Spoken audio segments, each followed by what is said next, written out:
এই জুলাই শহীদ দিবস উপলক্ষে আয়োজিত এই সভার সম্মানিত সভাপতি, মাননীয় মন্ত্রী, গণতন্ত্রের অন্যতম যোদ্ধা জনাব জহিরুদ্দিন স্বপন, মঞ্চে উপস্থিত আছেন আমাদের বিশিষ্ট নাগরিকবৃন্দ, সাংবাদিকবৃন্দ, শিক্ষকবৃন্দ, যারা জুলাইয়ের গণঅভ্যুত্থানে বিশিষ্ট ভূমিকা পালন করেছিলেন। সকলের নাম বললে অনেক সময় লেগে যাবে। আর সেই সঙ্গে উপস্থিত আছে আমাদের শহীদের ভাই, মুগ্ধের ভাই স্নিগ্ধ, সুধীবৃন্দ, আসসালামু আলাইকুম। আসলে এই জুলাই সম্পর্কে কথা বলতে হলে স্বাভাবিকভাবেই আপনার একটা ভারাক্রান্ত পরিবেশ সৃষ্টি হয়। আজকে যে বক্তব্যগুলো এসছে তার মধ্যে নিশ্চয়ই সবাই দেখেছেন যে আবেগ এবং দুঃখ সব সামনে এসে উপস্থিত হয়। সেই জন্য এখানে কথা বলতে গেলে অনেক কিছু আপনার ভাবাবেগে হয়তো কথা বলা যায় না, হয়তো অনেক বেশি কথা বলা হয়ে যায়। আমার কাছে যেটা মনে হয় যে মূল বিষয়টা হচ্ছে যে আমরা পরিবর্তন চাই। আমি যখন একদম ছোট ছিলাম, প্রাইমারি স্কুলে পড়তাম, তখন আমাদের বাসা মফস্বল শহরের ঠাকুরগাঁও। আমার বাবা আবার তখন মুসলিম লীগের নেতা ছিলেন। আমি প্রায় দেখতাম যে এক ইয়াং ম্যান, মানে আমাদের এক চাচা, প্রায় এসে আমাদের বাসায় আসতেন বেরোতেন না বাড়ি থেকে। তারপরে মায়ের কাছে শুনতাম যে সে একজন কমিউনিস্ট, উনি পালিয়ে আছেন, পুলিশ তাকে ধরার জন্য চেষ্টা করছে, উনি পালিয়ে আছেন। আজকে এখানে অনেকে আছেন যারা তার নাম জানেন, নুরুল হুদা কাদের বক্স, ছোটি ভাই বলেন ওনারা। এই ছোটবেলাতেই উনি আমাদের বলতেন, যখন আমরা ছোট, তার সঙ্গে কথা বলতাম, বসতাম, গল্প শোনাতেন। তিনি বলতেন, তার কথার মধ্যে যেটা বেরিয়ে আসতো মূল কথা, যে সমাজটাকে পাল্টে দিতে হবে, পরিবর্তন করে দিতে হবে। তখন থেকে ওই কথাটা মাথার মধ্যে গেছে যে সমাজের পরিবর্তন চাই। পরিবর্তন কিন্তু এটা আপনার বৈজ্ঞানিক ব্যাপার এবং চলমান ব্যাপার, পরিবর্তন হতেই হবে, হবেই। কিন্তু সেটাকে একেবারে অত্যন্ত নিয়মের মধ্য দিয়ে, শৃঙ্খলার মধ্য দিয়ে, একটা আন্দোলনের মধ্য দিয়ে, যুদ্ধের মধ্য দিয়ে পরিবর্তন করা, এটা ছিল একটা ভিন্ন ব্যাপার। আমাদের দেশে আমরা 1952 সালে, তারও আগের কথা বলি, 47-এ একটা ভাগ হয়ে গেছে, পার্টিশন হয়ে গেছে। সেটাও কিন্তু হয়েছিল বহু আন্দোলনের পক্ষে, পরিপ্রেক্ষিতে বহু আন্দোলন, প্রাণ বহু গেছে। তিতুমির, আপনার ক্ষুদিরাম, প্রীতিলতা বদ্দার থেকে শুরু করে বহু মানুষ প্রাণ দিয়েছে, বহু আন্দোলন হয়েছে, পরিবর্তন এসছে, একটা দেশ তৈরি হয়েছে, নতুন ভাগ হয়ে পাকিস্তান হয়েছে, ভারত হয়েছে। সেই পাকিস্তান যারা আন্দোলন করেছিল তারাই কিন্তু একসময় আবার আন্দোলন শুরু করলো, যে আমরা সবাই সেটা জানি যে এই পাকিস্তান যে শাসক গোষ্ঠী, এরা আমাদের এই অঞ্চলের মানুষদের বঞ্চিত করছে এবং তারা আমাদের যে আকাঙ্ক্ষা সেটা পূরণ করতে পারছে না। মৌলানা আব্দুল হামিদ খান ভাসানী, শেরে বাংলা, ফজলুল হক, শেখ মুজিবুর রহমান সারওয়ার্দী, এরা সবাই কিন্তু এই আন্দোলনের নেতৃত্ব দিয়েছে। এবং এটারই ধারাবাহিকতায় পরবর্তীকালে 1971 সালে দেশ স্বাধীন হয়েছে, যুদ্ধ হয়েছে, আমরা একটা স্বাধীন দেশও পেয়েছি। দুর্ভাগ্য আমাদের তখন থেকেই আবার সেই একই গান গাইতে হয়েছে, পরিবর্তন চাই, পরিবর্তন করতে হবে। দুর্ভাগ্য এটা। আমরা 52 বছর, 55 বছর হয়ে গেছে। চীনের স্বাধীনতাও প্রায় একই কাছাকাছি সময়, কাছের যে সিঙ্গাপুর, তারও প্রায় একই সময়। তারা অর্থনৈতিক উন্নয়ন, জীবন জীবিকার মানে কোথায় চলে গেছে, আমরা এখন এখানে পড়ে আছি। এবং সবচেয়ে উল্লেখযোগ্য ব্যাপার যে যখনই কোনো পরিবর্তনের কথা বলতে হয়েছে, তাহলে প্রাণ দিতে হয়েছে। ভাষা আন্দোলন থেকে শুরু করে একদম এই 24শে জুলাই পর্যন্ত আমরা যারা ক্ষমতায় যাই, নির্বাচনের মধ্য দিয়ে পুরো রাজি হয়ে পড়ল, কিছুদিন পরে বোধহয় আমাদের কেমিস্ট্রি কাজ করে। একটা আমার কাছে মনে হয় একটা রসায়ন কাজ করে যে আমি ক্ষমতায় আছি। আমি চোখে বলি যে চেয়ারটা, ওই চেয়ারটা আলাদা একটা কেমিস্ট্রি আছে। সেই কেমিস্ট্রিটা হচ্ছে যে ওই কেমিস্ট্রি আপনাকে ভিন্নভাবে চিন্তা করতে শুরু করে দেয়। এটা পরিবর্তন চেয়েছে ছেলেরা। আমি যখন আমরা আন্দোলন করছি ফ্যাসিবাদের বিরুদ্ধে, গণতন্ত্রকে আপনার রেস্টোরেশনের জন্য, পুনরুদ্ধারের জন্য, আওয়ামী লীগের বিরুদ্ধে সমস্ত রাজনৈতিক দলগুলো মিলে আমরা অনেক সভা করেছি, বড় বড় সমাবেশ করেছি, আপনার মহাসমাবেশ করেছি সব জায়গাগুলোতে। একটা কথাই তখন মনে হতো, বলতাম, সেটা জোরে এসে বলতাম, তরুণদের দেখতে পাই না।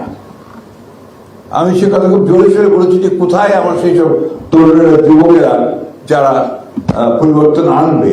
তরুণ যুবকের তো পরিবর্তন হয় না। এবং নজরুলের সেই কথাও, কবিতাও বলতাম, কে আছো জোয়ান হও আগুয়ান, আঁকিছে ভবিষ্যৎ। কিন্তু দেখুন কি অলৌকিক ভাবে এই জুলাইয়ে, 24শে জুলাইয়ে সেই তরুণরা নেমে আসলো। এবং নেমে আসলো, প্রথমে এসছে আপনার তাদের দাবিতে, নিজস্ব দাবিতে। পরবর্তীকালে সেই দাবি পরিণত হল পরিবর্তনের দাবি। এবং খুব পরিষ্কারভাবে সেই এই আন্দোলনের যে হটাও হাসিনা, বাঁচাও দেশ, এবং আজগুলো দিয়ে হয়ে গেল। অনেক প্রাণ গেছে, আমাদের সন্তানেরা, আমাদের ছেলেরা, মুগ্ধ স্নিগ্ধের আপন যে আমাদের ভাই, সে প্রতি মুহূর্তে তার মনে পড়বে যে আমার ভাইটা চলে গেছে। আমরা যে ছবিটা দেখলাম যে মা এখনো ভুলতে পারছে না, তার ছেলে বোধহয় ভাবছে যে এখনো চলে আসলো, ছেলে তো গেছে চলে। সেদিন পার্লামেন্টে একজন মহিলা এমপি, নারী এমপি, তার সন্তানকে তিনি হারিয়েছেন। তিনি কথা বলছেন যে আই লস্ট মাই সন। অনেক মূল্য দিতে হয়েছে, বহু মূল্য। এখন আমরা যদি এই মূল্য দেওয়াটাকে ধারণ করতে না পারি, সেটাকে সামনে রেখে যদি আমরা আপনার পরিবর্তনের চেষ্টা না করতে পারি, তাহলে তো আপনার এই মায়ের এই অশ্রুধারা, বীরের এই রক্তস্রোত এমনি এমনি হারিয়ে যাবে। কথাগুলো বলছি অনেক কষ্টে। আমার এই 4-5 মাসের মন্ত্রিত্বের অভিজ্ঞতা আপনাদেরকে বলা দরকার আমার। আমি দেখছি যে কিছুই বদলায়নি। একইভাবে আপনার যারা ঘুষ খেত, তারা ঘুষ খাওয়ার ফন্দি বিক্রি করছে। একইভাবে যারা আটকে দিত ভালো একটা কাজকে আটকে দিচ্ছে। একইভাবে ওই যে আমি বললাম যে আপনার গোল পাল্টাচ্ছে, পাল্টে দিয়ে চলে আসছে। এখন আপনার দেহে বিকাম হরিয়ার দিন দা পো, ওরাই এখন অনেক বেশি আপনার জুলাই যোদ্ধা হয়ে গেছে। এই কথাগুলো আক্ষেপে বলছি জন্য যে আমার বয়স অনেক। আমি তো সত্যিকার অর্থে এবার পরিবর্তনটা দেখতে চেয়েছিলাম, যে এখন পর্যন্ত সেটা আমি দেখছি না আমাদের মধ্যে। কিন্তু আশাবাদী হয়ে এই কারণে যে আমি পরিবর্তন দেখছি একজন মানুষের মধ্যে, সেটা তারেক রহমান সাহেব। তিনি চেষ্টা করছেন, তিনি নতুন নতুন নজির স্থাপন করছেন, এবং সেই নজিরকে যদি আমরা সামনে নিয়ে যাই সবাই মিলে, তাহলে আমার মনে হয় যে হয়তো পরিবর্তনটা হবে। We must all give him support. সবাই মিলে তাকে সমর্থন দেওয়া দরকার। এই যে ধরেন উনি বলছেন যে পরিষ্কার করো, বাচ্চাদের বলছেন যে তোমরা কেউ কিছু ফেলতে গেলে ওকে আটকাবে, বলবো যে বিনে ফেলে। কর্পোরেশন, সিটি কর্পোরেশনকে বলছেন যে তোমরা পরিষ্কার করো, কিন্তু হচ্ছে যতক্ষণ উনি থাকছেন বা কেউ থাকছে, তারপরে আবার সেই দিকে ঠিক হয়ে যাচ্ছে। এই যে মন মানসিকতার পরিবর্তনের তা আনতে হবে, সকলকে আনতে হবে। আমি এই কথাগুলো এই জন্য বলছি যে আমরা তো আর দেখতে চাই না যে আর কোনো স্নিগ্ধ তার ভাই এর জন্য আক্ষেপ করুক। আমরা আর দেখতে চাই না যে আবু সাইদের বাবা মা যারা তাদের একমাত্র সন্তান নয়, উপার্জনকারী সন্তান, পড়তো এবং আপনার সেই সঙ্গে টিউশনি করতো। এই উপার্জনকারী সন্তানকে হারাতে হয়, ওয়াসিমকে হারাতে হয়, সেই ছোট্ট বাচ্চাগুলোকে হারাতে হয়। এটা আমরা কেউ চাই না, আর সেই জন্যই আমরা নতুন করে কাজ করতে চাই। আপনার এই ভয়ঙ্কর জিনিস আছে এখানে, দেখি টিস্যুটা দেন তো।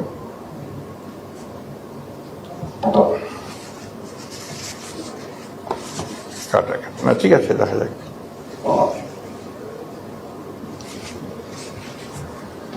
এই জিনিসগুলো, আমি কথাগুলো এই জন্য বলছি, যেখানে আপনারা যারা আছেন সবাই অত্যন্ত সচেতন, উচ্চশিক্ষিত, শিক্ষিত মানুষ। পরিবর্তনটা আমাদের মধ্যে আনতে হবে। এই পরিবর্তন যদি আনতে চাই, আনতে পারি, তাহলে আমরা এই জুলাই আন্দোলন, জুলাই বিপ্লব, এগুলো আপনার সফল একটা পরিণতি দেখতে পাব। আমরা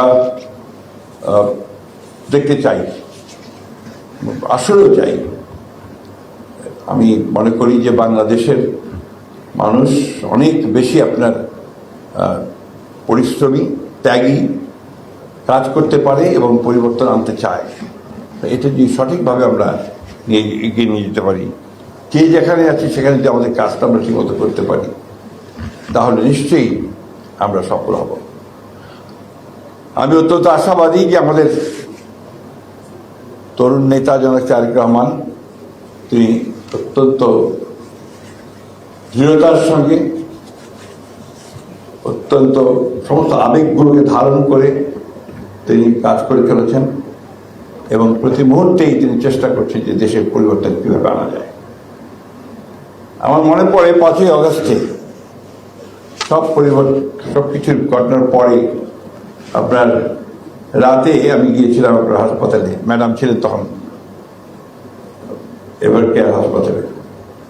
আমি তাকে গিয়ে যখন বললাম যে ম্যাডাম আপনি এখন মুক্ত, কারণ ওই সিদ্ধান্ত মিটিংয়ে বঙ্গভবনের সিদ্ধান্ত হয়ে গিয়েছিল যে শি ইজ রিলিজড নাও।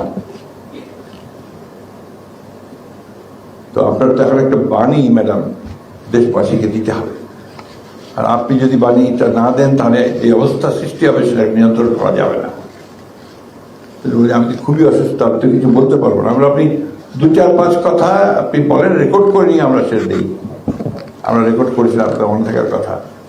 আমরা ওইখানে ছোট্ট একটা ড্যাপ করে তাকে দিয়ে আমরা তার ওই রোগসজ্জায় বসে তিনি ওই বলেছিলেন যে আমরা একটা বড় বিজয় অর্জন করেছি, ফ্যাসিস্টরা চলে গেছে।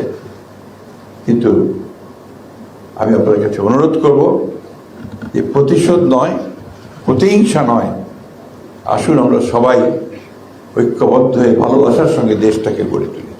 আপনাদের মনে থাকার কথা, মানে কথাটা এইরকমই প্রায়। এই মহিষী মহিলা, তার কথা যদি আজকে আমি না বলি, আমরা জুলাই যুদ্ধের অনেকের কথা বলছি, কিন্তু এই মহিলা তার সারাটা জীবন গণতন্ত্রের জন্য লড়াই করেছেন।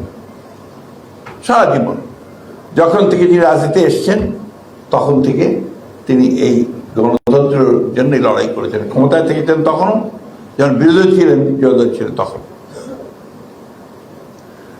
আমি তাকে বলতাম যে প্রথম নারী মুক্তিযোদ্ধা। এটা অনেকে ক্ষিপ্ত হতেন আমার উপরে, বিশেষ করে আপনার আওয়ামী বুদ্ধিজীবীরা। আসলে তো নারী মুক্তিযোদ্ধা ছিলেন তিনি প্রথম, কারণ ওই 1971 সালের ওই 26শে মার্চে যখন শহীদ প্রেসিডেন্ট জিয়াউর রহমান বিদ্রোহ ঘোষণা করে চলে যান ওই আপনার পোর্টে এসে বিদ্রোহ ঘোষণা, তখন তিনি কিন্তু তার কাছে এসেছিল সমস্ত বাঙালি সৈনিকেরা যে আমাদের অস্ত্র সমর্পণ করতে বলছে, আমরা কি করব। তিনি বলেছেন যে তোমাদের নেতার নির্দেশ না পাওয়া পর্যন্ত, কমান্ডারের নির্দেশ না পাওয়া পর্যন্ত তোমরা কোনো অস্ত্র সমর্পণ করবে না। তখন থেকে শুরু হয়েছিল তার সেই যাত্রা। তারপরে আপনারা জানেন যে উনি সেই দীর্ঘ 9 মাস মধ্যে প্রায় 7-8 মাসে তিনি কারাগারে ছিলেন পাকিস্তান সেনাবাহিনী। কখনো আপোষ করেননি, শেষ মুহূর্ত পর্যন্ত তিনি আপোষ করেননি, যার ফলে কারাবাস করেছেন। 5ই আগস্টেই তিনি প্রথম মুক্ত হয়েছেন। তাকে আজকে শ্রদ্ধার সঙ্গে স্মরণ করছি সমস্ত জুলাই শহীদদের, জুলাই যোদ্ধাদের, আহতদের, যারা এখনো প্রায় 30,000 কেউ চোখ হারিয়েছে, কেউ হাত হারিয়েছে, কেউ পা হারিয়েছে। মাঝে মাঝে মনে হয় যে কেন এরা এই পাহাড় কেন তারা এইভাবে আসলো। তো আমার এক বন্ধু আমাকে বলছিলেন যে একটা জিনিস মনে রাখবেন, এই ইয়াংদের মধ্যে, তরুণদের মধ্যে ভেতরে কিন্তু দেশটা সবসময় টিকে আছে, অর্থাৎ সবসময় দেশটাকে তারা ধারণ করে। ওই আপনার একেবারে ইংলিশ মিডিয়ামের ছাত্র, আইএসডির ছাত্র, যে কোনদিন রাজনীতির আশেপাশেও যায়নি, কোনোদিন তার বাবা মা যেতেও দেয়নি, সেও সেদিন বাবাকে ধাক্কা মেরে, মাকে ধাক্কা মেরে সে বেরিয়ে গেছে রাস্তায়, বাচ্চা ছেলে।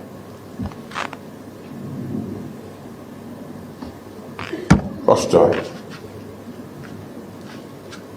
যাই হোক, আমরা খুব আশাবাদী যে আমরা সবাই মিলে চেষ্টা করে আমরা দেশটাকে সত্যিকার অর্থেই একটা পরিবর্তিত দেশ, একটা গণতান্ত্রিক বাংলাদেশ, একটা অসাম্প্রদায়িক বাংলাদেশ, মেধাবীদের বাংলাদেশ, তরুণদের বাংলাদেশ আমরা গড়ে তুলতে সক্ষম হব। এই হোক আজকে আমাদের, তাদের প্রতি শ্রদ্ধা জানাতে হলে এটাই হওয়া উচিত আমাদের আজকে শ্রদ্ধা, শপথ। আপনাদের সকলকে অনেক ধন্যবাদ।